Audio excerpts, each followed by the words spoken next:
Hello students, हम मनु श्रीवास्तव स्वागत करते हैं आपका सिलेक्शन धाम पर। और जैसा कि आपको पता है कि भाई ये हमारा जीरो टू हीरो बैच है जिसमें हम लोग अभी इंग्लिश ग्रामर पढ़ रहे हैं। और इसका नाम जीरो टू हीरो बैच क्यों है ये अभी तक आपको समझ में आ गया होगा, क्योंकि इसमें हम ग्रामर स्टार्ट करते हैं जीरो से और पहुंचते हैं बिल्कुल हीरो लेवल तक, बिल्कुल प्रो लेवल तक। जी हाँ, यहाँ पर आपको इंग्लिश ग्रामर में प्रो बना दिया जाएगा, जिससे जिससे आपका एग्जाम में कोई भी क्वेश्चन मिस नहीं होगा, आप कोई भी ग्रामेटिकली एरर गलत नहीं करेंगे, बिल्कुल आप सही सही इंग्लिश करेंगे और अपने एग्जाम में बहुत अच्छे से नंबर स्कोर करेंगे। तो चलिए फिर देखते हैं कि आज हम वो कौन सा टॉपिक है जो शुरू करने वाले हैं। तो आपको पता होगा कि लास्ट जो हमारी क्लास थी वो थी जीरंड की। जी हाँ, हम लोग नॉन फाइनाइट वर्ब पढ़ रहे थे और नॉन फाइनाइट वो वर्ब होती हैं जो पर्सन के अकॉर्डिंग, नाउन के अकॉर्डिंग, सब्जेक्ट के अकॉर्डिंग अपने आप को या टेंस के अकॉर्डिंग अपने आप को चेंज नहीं करती है। जी हाँ,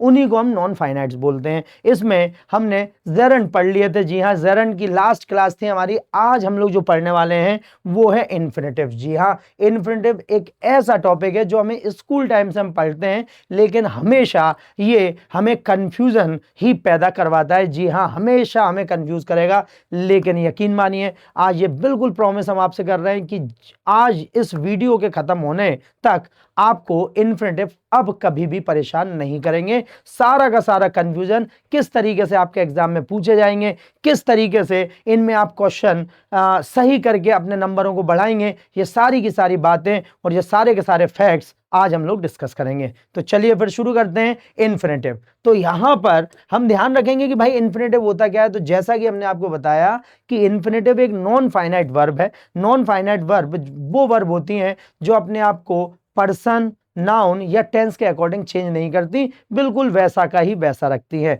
इनके जो नॉन फाइनाइट्स हैं वो थ्री टाइप्स के होते हैं। एक जो जेरंड हमने पढ़ा, सेकंड जो हम पढ़ रहे हैं इन्फिनेटिव, और एक होता है पार्टिसिपल। ठीक है, तो यहां पर हम ध्यान रखें कि भाई इन्फिनेटिव होता क्या है। तो आपको पता होगा इन्फिनेटिव मतलब 2+V1, लेकिन ऐसा नहीं होता। आज आपको पता चलेगा कि इन्फिनेटिव टू टाइप्स के होते हैं और वो कौन कौन से होते हैं, कैसे क्वेश्चन आते हैं। तो चलिए फिर शुरू करते हैं। तो यहां पर इन्फिनेटिव की जो डेफिनेशन है, यहां भी एक नॉन फाइनाइट वर्ब है, अर्थात इसे नाउन, प्रोनाउन या टेंस के अनुसार बदला नहीं जा सकता। बिल्कुल जो अभी हमने आपको बताया था, जैसे She decided to call him, ठीक है, उसने डिसाइड किया था उसे कॉल करने के लिए, और I will plan to meet him। तो आप देखेंगे she सब्जेक्ट है तब भी 2+V1 है, I सब्जेक्ट अलग है, टेंस अलग है, तब भी 2+V1 है, अर्थात इसका निर्माण 2+V1 से होता है। तो इन्फिनेटिव अर्थात 2+V1। जैसे हम लोगों ने जेरंड पढ़ा था, जेरंड मतलब वर्ब प्लस आईएनजी। जब हम वर्ब का प्रयोग आईएनजी फॉर्म में नाउन की तरह कर रहे थे तो उसी को हम लोगों ने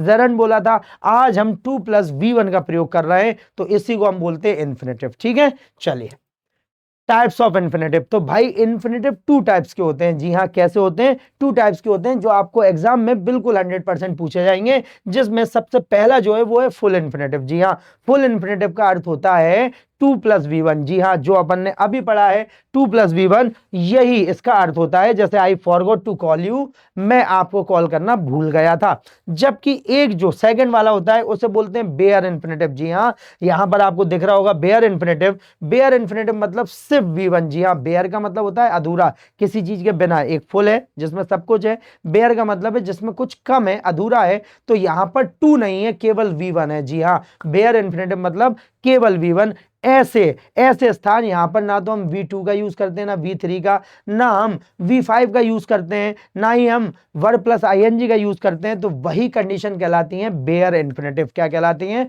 बेयर इन्फिनेटिव वो कंडीशंस कहलाती हैं। जैसे let him go, I made him work. तो यहां पर आप देखोगे गो या वर्क दोनों V1 है, इनमें ना तो 2 है, ना आईएनजी है, ना इनकी सेकंड फॉर्म इस्तेमाल की गई है। तो यही कहलाते हैं बेयर इन्फिनेटिव। और यकीन मानिए कि हम इन दोनों को, फुल इन्फिनेटिव और बेयर इन्फिनेटिव को, बहुत डिटेल में पढ़ने वाले हैं, जिससे आज के बाद आपको इनमें कोई भी कंफ्यूजन नहीं रहेगा। तो सबसे पहले पढ़ते हैं फुल इन्फिनेटिव के बारे में, यूजेस ऑफ इन्फिनेटिव।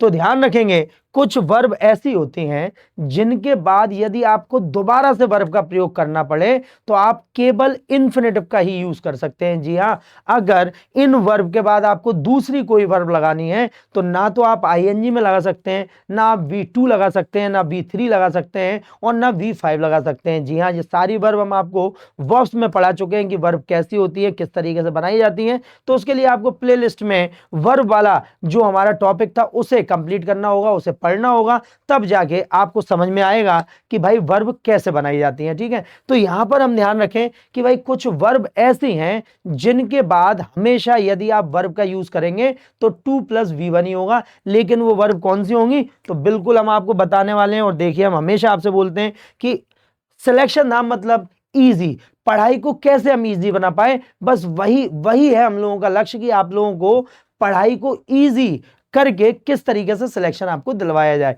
तो यहां पर हमने वो सारी वर्ब लिखी हैं जिन्हें हम अभी डिस्कस करने वाले हैं और उसके बाद उनका हिंदी अर्थ भी हमने आपको दिया है। तो देखिए, अफोर्ड का मतलब वहन करना होता है, एम का मतलब उद्देश्य होता है, अपीयर का मतलब दिखाई देना होता है, अरेंज का मतलब व्यवस्थित करना होता है, अटेम्प्ट का मतलब प्रयास करना, कोशिश करना होता है, एग्री का मतलब सहमत होना होता है, बॉदर का अर्थ परेशान करना होता है और बेग का अर्थ विनती करना होता है। ठीक है, तो ध्यान रखें। इसके बाद बिगिन का अर्थ शुरुआत करना होता है, केयर का अर्थ परवाह करना होता है, चिंता करना होता है, चूज का मतलब चुनना होता है, क्लेम का मतलब दावा होता है कि आप भाई किसी के ऊपर क्लेम कर रहे हैं, दावा कर रहे हैं, है ना। कंडेंसेंट मींस भाई स्वीकार करना होता है, कंसेंट का मतलब सहमति होता है, डेयर का मतलब हिम्मत करना होता है, डिसाइड का अर्थ तय करना होता है, डिमांड का अर्थ मांग करना होता है, डिटरमिन का मतलब ठान लेना होता है, एंडेवर का अर्थ होता है प्रयास करना, जी हाँ कोशिश करना, फेल का अर्थ असफल होता है, फॉरगेट का अर्थ भूल जाना होता है, गारंटी का अर्थ तो भाई गारंटी ही होती है, और हैपन का मतलब होना होता है, और हेजिटेट का अर्थ होता है संकोच करना, झिझकना, उसके लिए हेजिटेट वर्ड आता है। ठीक, चलिए उसके बाद फिर हाँ खत्म नहीं हुए भाई, बहुत सारे वर्ड हैं और ये आपको एक जगह नहीं मिलेंगे, इसलिए आपको सिलेक्शन धाम इस जगह पर दे रहा है। ये सारे वो वर्ड हैं जो आपको एग्जाम में पूछे जाते हैं, क्योंकि इनके बाद हमेशा 2+V1 का प्रयोग किया जाएगा और अब ये एग्जाम में आपको बहुत ईजी लगेंगे। तो होप का अर्थ आशा करना होता है, लर्न का अर्थ सीखना होता है, लाइक का अर्थ पसंद करना होता है, लव का अर्थ प्यार करना होता है, मैनेज का अर्थ प्रबंध करना होता है, मीन का अर्थ मतलब होता है, नीड का अर्थ जरूरत होता है। ठीक, निग्लेक्ट का अर्थ अवहेलना करना होता है, ऑफर का अर्थ प्रस्ताव देना होता है, प्लान का मतलब योजना बनाना होता है, प्रिपेयर का अर्थ तैयार करना होता है, प्रिटेंड का अर्थ दिखावा करना होता है, प्रेफर का अर्थ पसंद करना होता है और प्रोसीड का मतलब आगे बढ़ने के लिए आता है। उसके बाद पर्पस, तो पर्पस का अर्थ है उद्देश्य, रिमेंबर मतलब याद करना होता है, रिफ्यूज का अर्थ मना करना होता है, रिजॉल्व का अर्थ सुलझा देना होगा, सीम का अर्थ प्रतीत होना, कि भाई जो अब आप दिखाई को देखे महसूस कर सके किसी को देख के तो उसे सीम कहते हैं। जी हाँ, अपीयर मतलब दिखाई देना, जो विजिबल है आंखों से हम देख सकते हैं, और सीम का अर्थ होता है जो महसूस हम कर सकते हैं। जैसे आज तुम बड़े दुखी लग रहे हो, अब दुखी लगने के लिए क्या है तो you seems very sad today. ठीक है, तो यहाँ पर you seem very sad today, यहाँ पर है कि भाई आप बड़े ही दुखी महसूस मैं कर पा रहा हूं आपको। ठीक है, तो यहां पर स्वेर का अर्थ कसम खाना होता है, टेंड का अर्थ झुकाव होना होता है, थ्रेटन का अर्थ धमकाना होता है, ट्रबल का अर्थ परेशानी होता है, ट्राई का अर्थ प्रयास करना होता है, अंडरटेक का अर्थ आरंभ करना होता है, वॉलंटियर का अर्थ स्वयं सेवक होता है, वो का अर्थ व्रत होता है, और विश का अर्थ होता है इच्छा। जी हाँ, विश का अर्थ होता है इच्छा। तो ये जितनी भी वर्ब हैं, यदि इनके बाद कभी भी कोई दूसरी वर्ब लगानी है तो वो केवल 2+V1 अर्थात इन्फिनेटिव ही हो सकती है। ठीक है, देखिए यहां पर जैसे दे मैनेज केप्ट बैलेंस, अब यहां पे केप्ट कीप की सेकंड फॉर्म केप्ट कर दी, तो दे मैनेज केप्ट बैलेंस गलत हो गया। क्यों? क्योंकि मैनेज अभी हम लोगों ने पढ़ा था, मैनेज के बाद यदि कोई दूसरी वर्ब लगेगी तो 2+V1 में लगेगी, they manage to keep balance, देखिए सही हो चुका है वो। यहां पर ही डेयर्स चैलेंजिंग यू, अब देखिए डेयर के बाद आईएनजी वाली वर्ब लगा दी, गलत हो गया, क्योंकि डेयर के बाद हमेशा 2+V1, तो he dares to challenge you. उसके बाद है he refused coming here, he refused coming here, उसने यहां आने से मना कर दिया, गलत, he refused to come here, उसने यहां आने से मना कर दिया। तो हमेशा ध्यान रखेंगे कि जितनी भी वर्ब हमने आपको बताई है उन्हें नोट डाउन कीजिए, उन्हें याद कीजिए, उनके बाद लगा के देखिए, उनके बाद इन्फिनेटिव का यूज करके देखिए, क्योंकि मेहनत आप ही को करनी है। हम आपको अच्छी दिशा दिखा सकते हैं, हम आपको अच्छा कंटेंट दे सकते हैं, उसे समझा सकते हैं, लेकिन उसे अप्लाई करना, उसे याद करना, वो सब आप ही को करना है, क्योंकि आखिर में जॉब आप ही को लेनी है।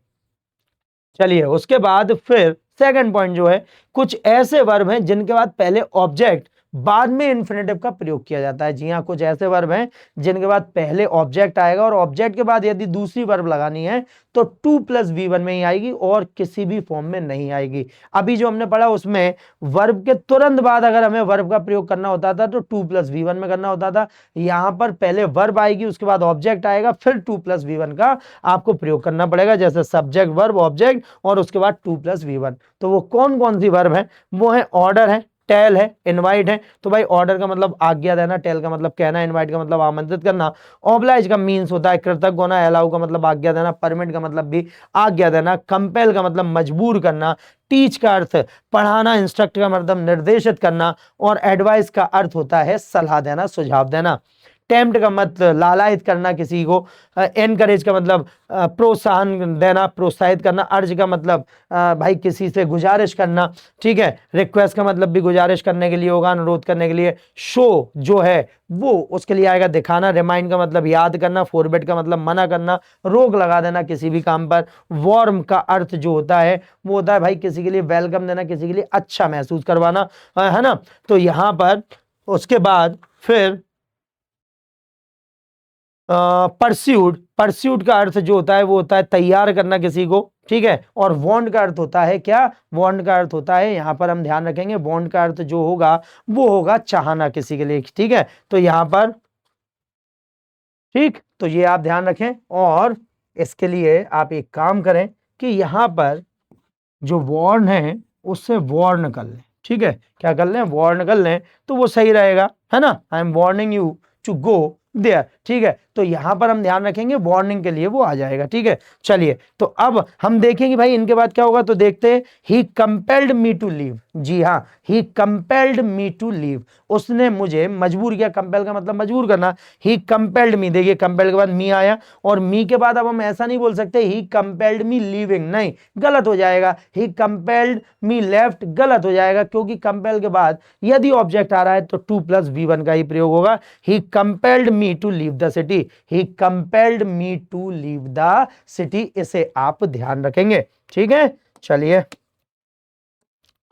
उसके बाद है I requested him going there at once, मैंने उससे रिक्वेस्ट करी वहां जाने के लिए, गलत हो गया, क्योंकि रिक्वेस्ट एक ऐसी वर्ब है जिसके बाद ऑब्जेक्ट अगर आ रहा है और उसके बाद आपको वर्ब का प्रयोग करना है तो 2+V1 के अलावा कोई और वर्ब प्रयोग नहीं होगी। तो I requested him going there at once गलत, I requested him to go there at once, ठीक। चलिए आगे बढ़ते हैं।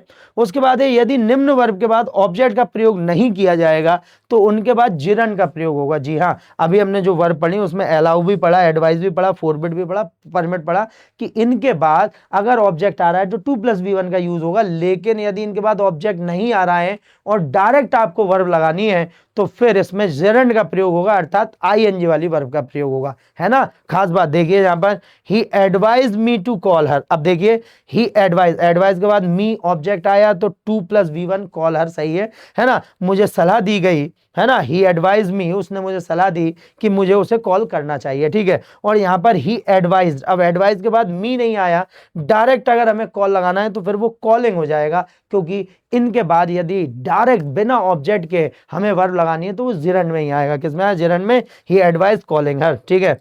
आई forbade him to go out at night, I forbade, मैंने मना किया उससे, उसकी रोक लगा दी कि वो देर रात में बाहर नहीं जाएगा। और यहां पर आई फॉरबेड गोइंग, देखिए हिम नहीं आया, ठीक है, तो उसकी जगह हमें क्या करना पड़ा? गोइंग करना पड़ा। क्या करना पड़ा?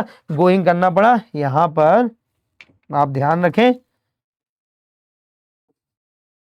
तो I forward him to go out at night, मैंने भाई उसका बाहर जाने पर रोक लगा दी। और यहां पर जब बिल्कुल भी हिम नहीं आया तो फॉरवर्ड के बाद तुरंत के तुरंत हमें जेरंड में उसे बदलना पड़ा, I forward going at night. इन्हीं को आपको ध्यान रखना है, यही वो सिली मिस्टेक्स हैं जो हमेशा एग्जाम में स्टूडेंट कर देते हैं। लेकिन हमने आपको बताया कि यदि आप यहां पर पढ़ रहे हैं तो बिल्कुल जीरो से प्रो बनने वाले हैं हम लोग, जीरो से हीरो बनने वाले हैं। चलिए तो फिर आगे बढ़ लेते हैं। उसके बाद है after the following adjective we use infinitive, कुछ एडजेक्टिव ऐसे हैं, देखिए एडजेक्टिव क्या होते हैं, एडजेक्टिव वो शब्द होते हैं जो नाउन और प्रोनाउन की विशेषता बताते हैं। जी हाँ, नाउन और प्रोनाउन की क्वालिटीज बताते हैं, चाहे वो नेगेटिव हो या फिर पॉजिटिव हो, क्वालिटी बताएंगे जिसकी कारण किसी भी नाउन या प्रोनाउन की पहचान होती है, उसी को हम एडजेक्टिव बोलते हैं। ठीक है, तो अब यहां पर कुछ ऐसे एडजेक्टिव हैं कि यदि इन एडजेक्टिव के बाद हमें वर्ब का प्रयोग करना पड़े तो हमें केवल 2+V1 अर्थात इन्फिनेटिव का ही यूज करना पड़ेगा। ठीक है, जैसे glad, pleased, happy, surprised, shocked, anxious, able, unable, lucky, likely, right. तो देखिए ग्लैड का अर्थ होता है भाई खुश होना, प्लीज का अर्थ भी खुश होना, हैप्पी का मतलब भी खुश होना, सरप्राइज्ड का मतलब जो होता है वो क्या होता है, सरप्राइज्ड का जो अर्थ है वो है आश्चर्यचकित, मतलब एक तरह से आश्चर्यचकित होना, बिल्कुल सही तरीके से चौंक जाना। ठीक है, उसके बाद शॉक्ड का मतलब नेगेटिव हो जाएगा, एंशियस का मतलब चिंतित होना, एबल का मतलब योग्य, अनेबल का मतलब अयोग्य, लकी का मतलब भाग्यशाली होगा, लाइकली का मतलब पसंदीदा जो आप करने वाले हैं, राइट का मतलब सही होगा, रॉन्ग का मतलब गलत होगा, स्टूपिड का अर्थ मूर्ख होगा, फिट का अर्थ योग्य होगा, इजी का मतलब सही सरल होगा, हार्ड का अर्थ जो है वो कठिन होगा, डिफिकल्ट का अर्थ भी कठिन होगा, ऑकवर्ड का अर्थ भद्दा होगा और इम्पॉसिबल का मतलब होगा नामुमकिन। जी हाँ, तो ये सारे वो एडजेक्टिव है जिनके बाद यदि आपको वर्ब लगानी है तो ना तो आईएनजी आएगा, ना V2, ना V3, ना V5, केवल आएगा 2+V1। जैसे आई एम ग्लैड मीटिंग यू गलत हो गया है। जी हाँ, ये सबसे ज्यादा आपको एग्जाम में पूछा जाता है, I am glad meeting you गलत होगा, I am glad to meet you, क्योंकि ग्लैड एक ऐसा एडजेक्टिव है जिसके बाद 2+V1 का ही प्रयोग हम कर सकते हैं, I am glad to meet you. जैसे she is anxious to invite him, वो चिंतित है उसे बुलाने को लेकर, he is able to drive car, वो कार चलाने योग्य है, they are lucky to stay together, वो लोग भाग्यशाली हैं साथ में रुक रहे हैं, और this question is hard to solve, ये क्वेश्चन मुश्किल है सॉल्व करने के लिए। ठीक है, तो आप देखिए इन सभी जो भी आपको यहां पर आपको दिख रहे हैं, जितने भी आपको एडजेक्टिव दिख रहे हैं, उनके बाद यदि वर्ब आएगी तो 2+V1 में ही आएगी। ठीक, चलिए अब आगे बढ़ते हैं। उसके बाद कुछ ऐसे नाउन हैं जो अपने बाद इन्फिनेटिव लेते हैं। जी हाँ, कुछ नाउन भी ऐसे हैं, अभी तक हमने वर्ब पढ़ी, ऐसी वर्ब पढ़ी जो ऑब्जेक्ट ले रही थी उसके बाद 2+V1, कुछ ऐसी वर्ब भी पढ़ी जो डायरेक्ट अपने बाद 2+V1 ले रही थी, कुछ ऐसे एडजेक्टिव भी पढ़े जो अपने बाद 2+V1 ले रहे थे। लेकिन अब कुछ नाउन है जो अपने बाद अगर वर्ब का प्रयोग करेंगे तो 2+V1 में ही करेंगे। ठीक, तो देखिए विश है इच्छा, डिसीजन का निर्णय, नीड का मतलब जरूरत और प्लेजर का मतलब खुशी। ठीक, तो I have a wish to open an old age home, मेरी एक इच्छा है। देखिए, तो I have a wish opening an old age home, starting नहीं, क्या होगा, टू ओपन, टू स्टार्ट या टू ओपन। जब भी आप कभी भी विश के बाद कोई भी नाउन लेकर, कोई भी वर्ब लेकर आएंगे तो 2+V1 का ही प्रयोग होगा। This is a pleasure to see you again, ये एक प्लेजर है, it is a pleasure to see you again, आपको दोबारा देखना। और I told her about my decision to leave the city, मैंने उसे अपने निर्णय के बारे में बता दिया था जो शहर छोड़ने का था। ठीक है, तो यहां पर हम ध्यान दे सकते हैं कि देखिए कितने इंपॉर्टेंट वर्ड है। हमने आपसे बोला था कि इन्फिनेटिव को लेके अब आपको कोई भी कंफ्यूजन नहीं होगा। अभी तक आपने जो इन्फिनेटिव पढ़े थे वो थे केवल 2+V1, लेकिन कहां उन्हें लगाना था, किस तरीके से यूज करना था और गलती कैसे होगी ये हमें नहीं पता था, जो आज हमें पता चल रही है। उसके बाद है उद्देश्य, पर्पस और कारण, कॉज बताने के लिए भी हम इन्फिनेटिव का प्रयोग कर सकते हैं। नॉर्मली हम अपनी साधारण बोलचाल में ये बिल्कुल प्रयोग करते हैं, जैसे वी ईट टू लिव, हम खाना खाते हैं जिससे हम जिंदा रह सके। तो भाई आपको पर्पस बता दिया है खाना खाने का, वी ईट टू लिव। ठीक है, और उसके बाद I sold my bike to buy another, ये आपको कारण बता दिया है कि मैंने अपनी बाइक क्यों बेची, जिससे मुझे दूसरी खरीदनी थी। तो I sold my bike to buy another. तो आप ध्यान रखेंगे ऐसे वाक्यों में भी बहुत अच्छे तरीके से हम किसका प्रयोग कर सकते हैं, हम इन्फिनेटिव का प्रयोग कर सकते हैं। ठीक, चलिए उसके बाद अब ध्यान रखेंगे KNOW, नो, जो से हम जानते हैं कि भाई नो के बाद कभी भी इन्फिनेटिव मतलब 2+V1 का प्रयोग नहीं होता। नो के बाद कभी भी डायरेक्टली 2+V1 का प्रयोग हम नहीं कर सकते। सबसे ज्यादा एरर या करेक्ट द सेंटेंस जो आते हैं वो इसी से आते हैं। ठीक, तो ध्यान रखेंगे, जैसे नो 2+V1 गलत हो जाएगा। अब देखते हैं, do you know to dance, क्या तुम्हें डांस करना आता है, नहीं। Do you know how to dance, क्या तुम्हें डांस का पता है कैसे करते हैं। तो ध्यान रखेंगे भाई यहां पर 2+V1 अगर आया नो के बाद तो हमें वहां पे बीच में हाउ लगाना पड़ा। ठीक है, कई जगह में वेयर, कई जगह में व्हेन, कई जगह हमें वॉट भी लगाना पड़ेगा, और ये क्यों लगाना पड़ेगा वो सीखते हैं हम पहले। तो भाई ध्यान रखेंगे, नो के बाद टू प्लस V1 का प्रयोग नहीं होता है, ठीक। चलिए, जैसे she knows to start the work, she knows when to start the work. देखिए नोज के बाद टू प्लस V1 नहीं आया, क्या आया, व्हेन लगाना पड़ा, तब जाके हमारा काम बन पाया, ठीक है। तो अब होता क्या है, तो नो के बाद हमेशा पहले सॉरी, नो के बाद हमेशा हाउ, वेयर, व्हेन या व्हाट का प्रयोग किया जाता है। जी हाँ, नो के बाद अगर टू आ रहा है तो टू से पहले या तो आप हाउ कैसे, वेयर कहां, व्हेन कब, और व्हाट क्या का प्रयोग करते हो। जी हाँ, जब भी आपको लग रहा है, जैसे आपको तुम्हें पता है गाड़ी कैसे चलाते हैं तो हाउ का यूज होगा, तुम्हें पता है कब जाना है तो व्हेन का यूज होगा, तुम्हें पता है कहां जाना है तो वेयर का प्रयोग होगा, तुम्हें पता है क्या करना है तो व्हाट का प्रयोग होगा, ठीक है। जैसे she knows when to start the work, उसे पता है काम कब स्टार्ट करना है, ठीक है। तो ये आप ध्यान रखेंगे। अगर यहाँ जगह के बारे में पूछते हैं तो she knows where to start the work, ठीक है। तो ये आप ध्यान रखें। जैसे do you know to drive, क्या तुम गाड़ी चलाना जानते हो,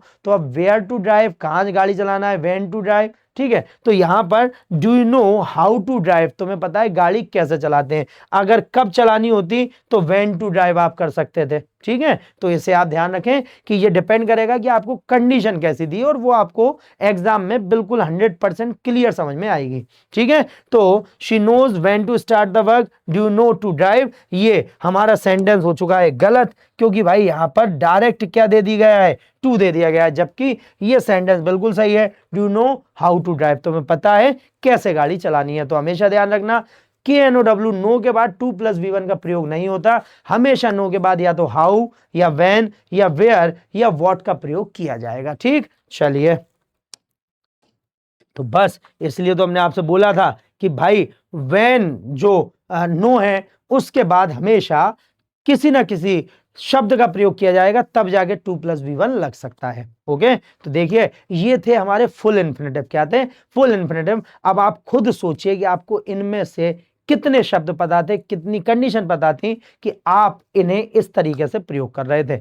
बिल्कुल नहीं, बिल्कुल नहीं आपको ये पता थी। आपको आज ये पता चला है कि एक्चुअली इन्फिनेटिव होते क्या हैं और उन्हें यूज किस तरीके से किया जाता है, या एग्जाम में कैसे पूछे जाएंगे, ठीक। चलिए अब बढ़ते हैं आगे हमारे बेयर इन्फिनेटिव की वजह पर।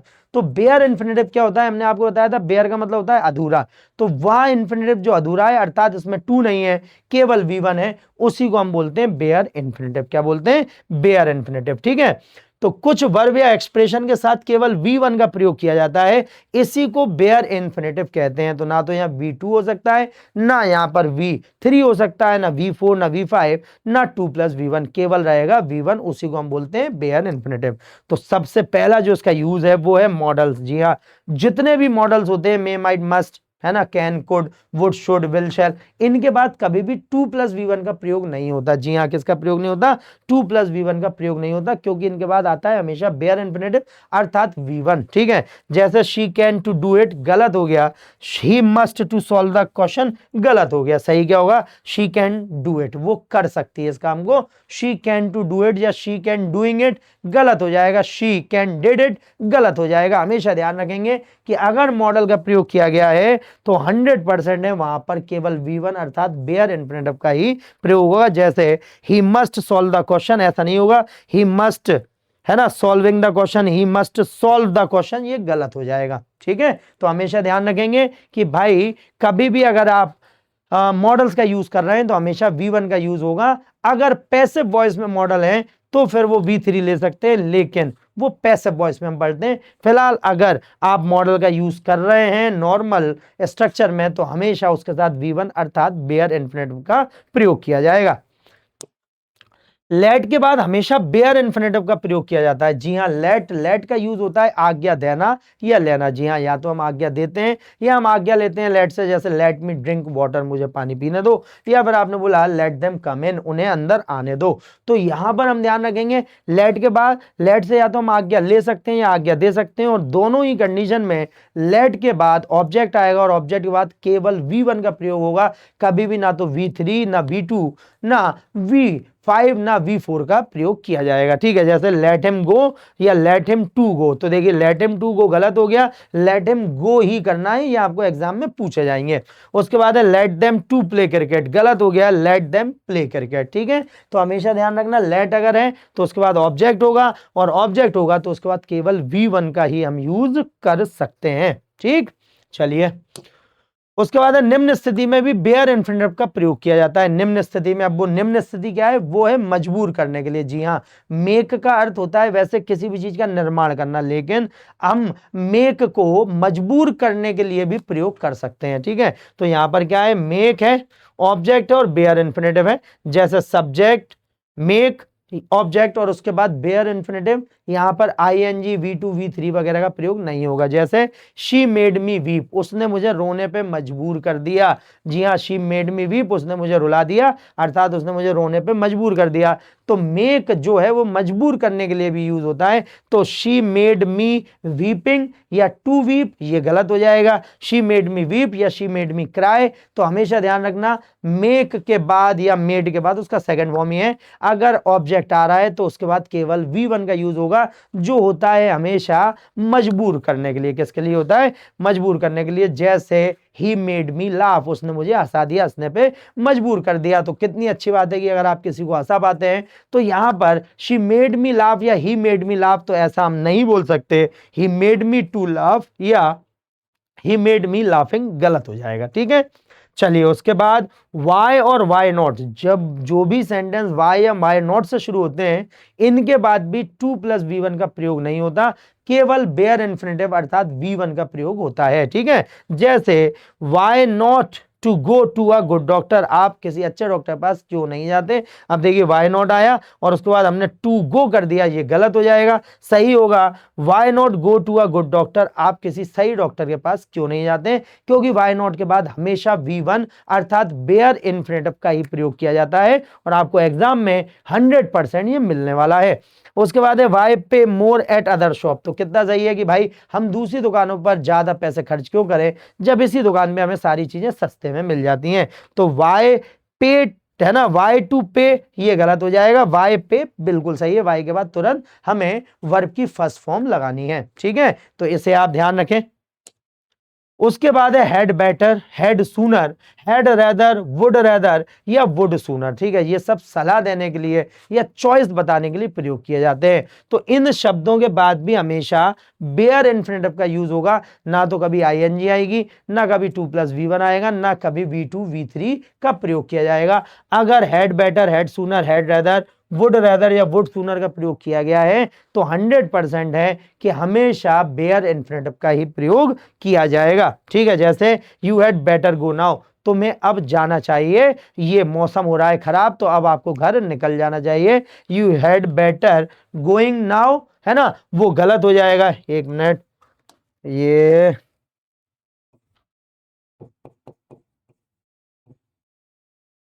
ठीक है, तो यहां पर हम ध्यान रखेंगे you had better go now, तुम्हें अब जाना चाहिए। You had better go now, तुम्हें अब जाना चाहिए। ठीक है, वो नो लिखा हो गया था, उसे आप इग्नोर करें। तो you had better go now, तुम्हें अब जाना चाहिए, आपने सलाह दे दी। She would rather solve the question, अब ऐसा नहीं बोल सकते she would rather solving the question या she would rather to solve the question, गलत होगा। इसी की तरह आपको एरर दिए जाते हैं, यहां पर वो टू सॉल्व कर देते या फिर सॉल्विंग कर देते और फिर आपसे पूछते ही बताइए एरर कहां है। तो आपको ध्यान रखना है जितने भी ये वर्ड हैं जो सलाह देने या चॉइस बताने के लिए प्रयोग किए जाते हैं, हमेशा अपने बात केवल V1 का ही प्रयोग करते हैं। ठीक है, उसके बाद यदि डू वर्ब के बाद बट और एक्सेप्ट का प्रयोग हो, ठीक है, डू मतलब डू, डज, डू, डिड और डन। जी हाँ, डू वर्ब क्या होती है, डू वर्ब होती है एक तो हमारी डू हो जाएगी, एक डिड हो जाएगी और एक हमारी डन हो जाएगी। तो यदि डू, डिड, डन के बाद बट या एक्सेप्ट का प्रयोग किया गया है, किसका प्रयोग किया गया है, बट या एक्सेप्ट का, तो 100% है कि उसके बाद हमेशा बट या एक्सेप्ट के बाद हमेशा V1 का ही प्रयोग किया जाएगा। किसका प्रयोग किया जाएगा, V1 अर्थात बेयर इंफिनिटिव का। ठीक, चलिए देखें, जैसे she does nothing but to laugh at other. अब आपने देखा कि भाई बट के पहले डज आ रहा है, क्या आ रहा है, बट के पहले डज आ रहा है। ठीक, और डज आ रहा है और तो कोई वर्ब है नहीं, तो यहां पर टू प्लस V1 का यूज करना गलत होगा बट के बाद, क्योंकि डज अगर आ रहा है, डू या डज या डिड कोई सी भी वर्ब यहां पर यूज है, तो बट के बाद या एक्सेप्ट के बाद टू प्लस V1 नहीं, केवल V1 का यूज होगा। तो शी डज नथिंग, वो कुछ नहीं करती, बट लाफ एट अदर, केवल दूसरों की हंसी उड़ाने के अलावा। तो she does nothing but laugh at other सही हुआ, क्योंकि यहां पर डज आ चुका है और बट के बाद फिर टू प्लस V1 का प्रयोग नहीं होगा। तो it is called she does nothing but laugh at other, और she does nothing but to laugh at other गलत हो जाएगा। 100% ध्यान दें, ठीक है। जैसे दे डू एवरीथिंग, वो सब कुछ करते हैं एक्सेप्ट प्ले फुटबॉल, फुटबॉल खेलने के अलावा वो सब करते हैं। तो डे डू प्ले फुटबॉल, तो बट और एक्सेप्ट मतलब के अलावा, ठीक है। तो यहां पर हम ध्यान रखेंगे के अलावा सब कुछ कर रहे हैं, फुटबॉल नहीं खेल रहे हैं, बाकी सब करते हैं। देखिए यहां पर भी डू आया और यहां पर एक्सेप्ट आया, एक्सेप्ट के पहले डू वर्ब आ रही है, इस वजह से यहां पर टू प्लस V1 का प्रयोग नहीं करेंगे। ओके, यदि बट और एक्सेप्ट के पहले किसी अन्य वर्ब का प्रयोग किया गया, जी हां, बट और एक्सेप्ट के पहले डू का प्रयोग नहीं किया गया, किसका, किसी और वर्ब का प्रयोग किया गया है, तो फिर 100% है कि बट और एक्सेप्ट के बाद टू प्लस V1 का ही प्रयोग होगा। किसका प्रयोग होगा, टू प्लस V1 का ही प्रयोग होगा। जैसे she wants nothing but to buy a car. अब देखिए बट के पहले वॉन्ट्स आ रहा है, डू नहीं है, डिड नहीं है, डन नहीं है, डज नहीं है, ठीक है। तो यहां पर हम ध्यान रखेंगे she wants nothing but to buy a car, तो इस वजह से आप ध्यान रखेंगे शी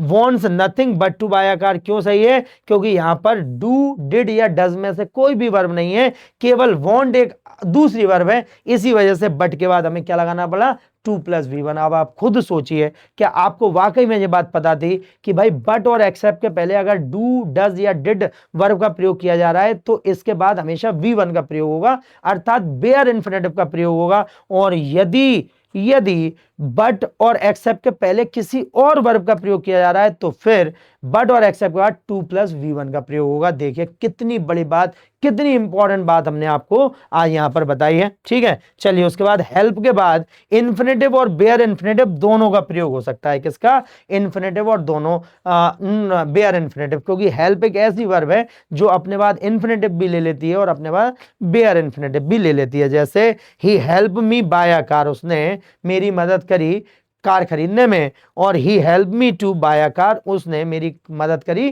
कार खरीदने में, ठीक है। तो यहां पर हम ध्यान रखेंगे कि भाई हेल्प के बाद अगर आप चाहें तो बेयर इन्फिनेटिव लगा दें तो भी सेंटेंस सही होगा, और यदि आप केवल इन्फिनेटिव लगाना चाहते हैं तो भी वाक्य सही हो जाएगा, ठीक है। तो इसी तरीके से हमें यह ध्यान रखना है कि यही कहलाते हैं हमारे इन्फिनेटिव। क्या कहलाते हैं, इन्फिनेटिव। आज हमने आपको इनके बारे में हर जानकारी दी, सारी की सारी, कैसे किस तरह से क्वेश्चन बनेंगे, किस तरीके से इनसे पूछा जाएगा, कैसे कंफ्यूजन क्रिएट किया जाएगा, ये सब आज हम लोगों ने कंप्लीट कर लिया। तो बस आप 0 टू हीरो बैच में बने रहिए, क्योंकि अब अगली बार हम लोग कुछ और नया टॉपिक पढ़ेंगे और देखेंगे कि किस तरीके से हमें पेपर में किस तरीके से कंफ्यूज किया जाता है और किस तरीके से हम उस कंफ्यूजन को तोड़ेंगे, चक्रव्यूह को तोड़ेंगे और एक विजेता की तरह हम सरकारी नौकरी करेंगे। तो चलिए